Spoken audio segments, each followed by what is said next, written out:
لیس علیکم جناح ان تبتغوا فضلا من ربکم، اور تم پر اس میں بھی کوئی گناہ نہیں ہے کہ تم وہاں پر بھی اپنے رب کا فضل تلاش کر سکتے ہو۔ یعنی مشرکین عرب میں صحیح بخاری میں آتا ہے یہ رسم تھی کہ حاجی جو ہے وہ کوئی کاروبار نہیں وہاں کر سکتا، تو اللہ نے وہ بھی رسم توڑ دی کہ نہیں، آؤٹ اسٹیشن اگر لوگ آئے ہیں، اس زمانے میں بارٹر سسٹم تھا، آپ کو پتہ ہے کرنسی تو نہیں ہوتی تھی، ایک بندہ ہندوستان سے یہاں سے مسالہ جات لے کے چلا گیا ہے، وہاں پہ مسالے مہنگے ہیں اور یہ مسالے وہاں پہ بیچ کے وہاں سے کھانا خرید لیتا ہے۔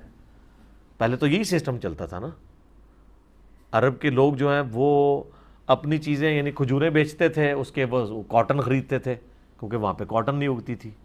ہمارے ان علاقوں میں کاٹن پائی جاتی ہے، مسالہ جات پائے جاتے ہیں، اور ایون یہ ہندوستان کے علاقے کی جو تلواریں ہیں یہ بڑی مشہور تھی، المہند اسی لیے نام رکھا ہے نا انہوں نے، المہند المفند، ہند کی تلوار کو المہند کہا جاتا تھا، تو عرب کے لوگوں میں یہ بڑی مشہور مانی جاتی تھی المہند۔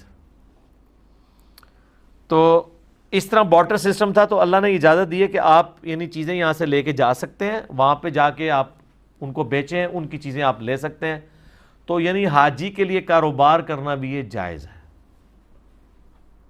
ابھی بھی آپ دیکھیں نا، یہ کتنے لوگ جو ہیں وہاں سے سونا خرید کے لاتے ہیں، وہاں سے سونا لے کے آتے ہیں تو یہاں اچھی قیمت پہ وہ بک بھی جاتا ہے، اس اعتبار سے کہ وہ پیور ہوتا ہے سونا۔ یا آپ کسی عام سونا لے کے جائیں کسی گولڈ سمتھ کے پاس، وہ اتنا ریٹ نہیں لگاتا، اگر وہ سعودیہ سے لیا ہوا ہے آپ کے پاس، اس کی ریسپٹ موجود ہے تو وہ اچھا ریٹ لگ جاتا ہے۔ اس طرح کئی ایک چیزیں وہاں سے لوگ لے آتے ہیں یہاں بیچنے کے لیے، کئی لوگوں کو گفٹ دینے کے لیے بھی لے کے آتے ہیں۔ فَإِذَا أَفَضْتُم مِّنْ عَرَفَاتٍ، جب تم عرفات سے واپس لوٹو تو ظاہر ہے کہ آپ نے پھر کہا ہے فَاذْكُرُوا اللَّهَ عِندَ الْمَشْعَرِ الْحَرَامِ، تو مشعر حرام کے پاس آپ نے اللہ کا ذکر کرنا ہے۔ اسی کا نام مزدلفہ بھی ہے، جو مکے اور آپ عرفات کے درمیان ہے، منا اور عرفات کے درمیان۔ وَاذْكُرُوهُ كَمَا هَدَاكُمْ، اور تم اللہ کا ذکر کرو اس بات پہ جس طرح کہ اس نے تمہیں وہ ذکر سکھایا ہے۔ وَإِن كُنتُم مِّن قَبْلِهِ لَمِنَ الضَّالِّينَ، اگرچہ تم اس سے پہلے کھلی گمراہی میں تھے، یعنی اس بات کے اوپر اللہ کا شکر ادا کرو اور ان الفاظ کے ساتھ جو اس نے تمہیں سکھائے ہیں۔ تو وہ جتنے بھی وظائف ہیں، سبحان اللہ والحمد للہ ولا الہ الا اللہ واللہ اکبر، لا الہ الا اللہ وحدہ لا شریک لہ والا وظیفہ، اس طریقے سے لبیک اللہم لبیک، لبیک لا شریک لک لبیک، ان الحمد والنعمت لک والملک لا شریک لک، یہ سارے کے سارے وظائف جو بھی ہیں آپ کر سکتے ہیں۔ ثم افیضوا من حیث افاض الناس، پھر اے قریش کے لوگوں تم بھی وہیں سے واپس ہوا کرو جہاں سے باقی لوگ واپس ہوتے ہیں۔ واستغفروا اللہ، اور اللہ سے معافی مانگو، ان اللہ غفور رحیم، بے شک اللہ بخشنے والا مہربان ہے۔ اچھا، قریش کے لوگوں میں نا ایک صحیح بخاری میں آتا ہے ان کے اندر نا ایک تکبر تھا، وہ کہتے تھے کہ ہم چونکہ مکے کے رہنے والے ہیں، ہمیں عرفات جانے کی کوئی ضرورت نہیں ہے، ساڈا آج اتھے ہی ہے، تو وہ منا سے ہی واپس آ جایا کرتے تھے۔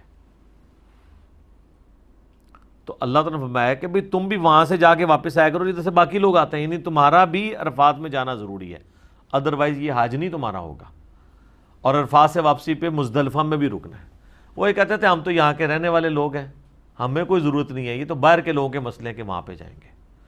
جیسے وہ پریویلیجز لوگوں کو حاصل ہوتے ہیں، جیسے آپ دیکھیں کہ امام مسجد ہیں یا مدرسوں کے بڑے بڑے استاد ہیں، وہ تو سمجھتے ہیں ہم یہاں ہی رہتے ہیں، ہم بے شک آخری رکعت میں جا کے ملیں، ہے نا، یا بعض اپنی کرا لیں گے جماعت۔ تو یہ قریش کو بھی تھا کہ ہمیں عرفات جانے کی کوئی ضرورت نہیں ہے، ہم تو مکے کے رہنے والے ہیں، تو انہوں نے وہیں اپنی چرپائیاں بنا میں ڈالی ہوتی تھی، اور کرتے کیا تھے، اللہ کا ذکر نہیں کرتے تھے، بیٹھ کے اپنے بزرگ بابوں کو یاد کرتے تھے۔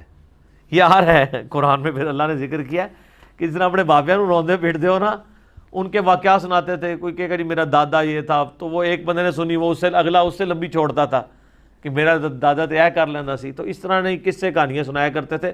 ظاہر ہے پورا دن کیسے گزارے، اللہ کا ذکر تو نصیب والوں کا حصہ ہے نا، منا کے اندر آپ پورا دن رات کیسے آپ نے گزارنی ہے، کوئی نہ کوئی تو کام کرنا ہے نا، تو وہ یہی کرتے تھے۔ نہ اس وقت نیٹ، نہ کوئی ٹی وی، نہ کوئی ایسے ایشو، کوئی ایکٹیویٹیز نہیں تھی، تو وہ گپے شپے مارا کرتے تھے اور اپنے بزرگوں کو یاد کیا کرتے تھے. ویسے آج والے بھی جڑے نا ان بزرگوں نہیں ہوتے یاد کرتے ہون گے کہ جناب ہوتے ساڑھے بزرگوں نال کی ہو گئی ہے. ٹھیک ہے جی. فَإِذَا قَضَيْتُم مَنَاسِكَكُمْ، پھر جب تم اپنے یعنی وہ مناسک پورے کر چکو حج کے، فَاذْكُرُوا اللَّهَ كَذِكْرِكُمْ آبَاءَكُمْ او اشد ذکرا، تو اللہ کا ذکر اس طرح کیا کرو جس طرح اپنے باپ دادوں کو یاد کرتے ہو، او اشد ذکرا، یا اس سے بھی بڑھ کر اللہ تعالیٰ کا ذکر کرو. تو یہ اسی کانٹیکسٹ میں ہی آگے بات چل رہی ہے کہ آپ نے وہاں سے لوٹنا جہاں سے باقی لوگ لوٹتے ہیں، اللہ سے معافی مانگنی ہے. ان اللہ غفور الرحیم، بے شک اللہ والا بخشنے والا مہربان ہے. اور جب تم واپس ہو حج کر چکو تو پھر یاد کرو اللہ تعالیٰ کو اس طرح جس طرح کہ تم یاد کرتے ہو اپنے بزرگوں کو، بلکہ اس سے بھی بڑھ کر. فَمِنَ النَّاسِ مَن يَقُولُ رَبَّنَا آتِنَا فِي الدُّنْيَا حَسَنَةً، فِي الدُّنْيَا، لوگوں میں ایسے بھی ہیں جو کہتے ہیں یا اللہ ہمیں دنیا میں ہی عطا فرما دے. وَمَا لَهُ فِي الْآخِرَةِ، ایسے لوگوں کے لیے آخرت میں کوئی حصہ نہیں ہے جو صرف اللہ سے دنیا مانگتے ہیں. فِي الْآخِرَةِ مِنْ خَلَاقٍ، کوئی بھی حصہ نہیں ہے. وَمِنْهُمْ مَنْ يَقُولُ رَبَّنَا آتِنَا فِي الدُّنْيَا حَسَنَةً، اور لوگوں میں ایسے بھی ہیں جو کہتے ہیں اے اللہ ہمیں دنیا میں بھلائیاں عطا فرما. وَفِي الْآخِرَةِ حَسَنَةً، اور آخرت میں بھی بھلائیاں عطا فرما. وَقِنَا عَذَابَ النَّارِ، اور آخرت کی سب سے بڑی بھلائی کہ ہمیں دوزخ کے عذاب سے، آگ کے عذاب سے بچا لے. اللہم اجرنا من النار، آمین. بخاری مسلم میں حدیث ہے کہ نبی علیہ السلام کی اکثر دعا یہی ہوا کرتی تھی، ربنا آتینا فی الدنیا حسنہ وفی الآخرۃ حسنۃ وقنا عذاب النار. بخاری مسلم میں یہ اللہم کے ساتھ بھی ہے، اللہم کے ساتھ بھی پڑھ سکتے ہیں، صرف ربنا کے ساتھ بھی پڑھ سکتے ہیں، دونوں کو ملا کے بھی پڑھ سکتے ہیں. تو اللہ فرماتا ہے جو اس طرح دعا کریں گے نا، اولئک لہم نصیب مما کسبوا، ایسے لوگ ہیں جن کو دونوں جہانوں میں حصہ ملے گا ان کی کمائی کا. واللہ سریع الحساب، اور اللہ تعالیٰ حساب لینے میں بہت جلدی فرمانے والا ہے. ظاہر ہے یہ ہمیں تو دور لگ رہا ہے نا کہ قیامت کا دن دور ہے، ان قریب آ جانا ہے. بخاری مسلم کی حدیث ہے جو مر گیا گویا اس کی قیامت قائم ہو گئی. تو قیامت تو کوئی دور نہیں ہے اس کے لیے.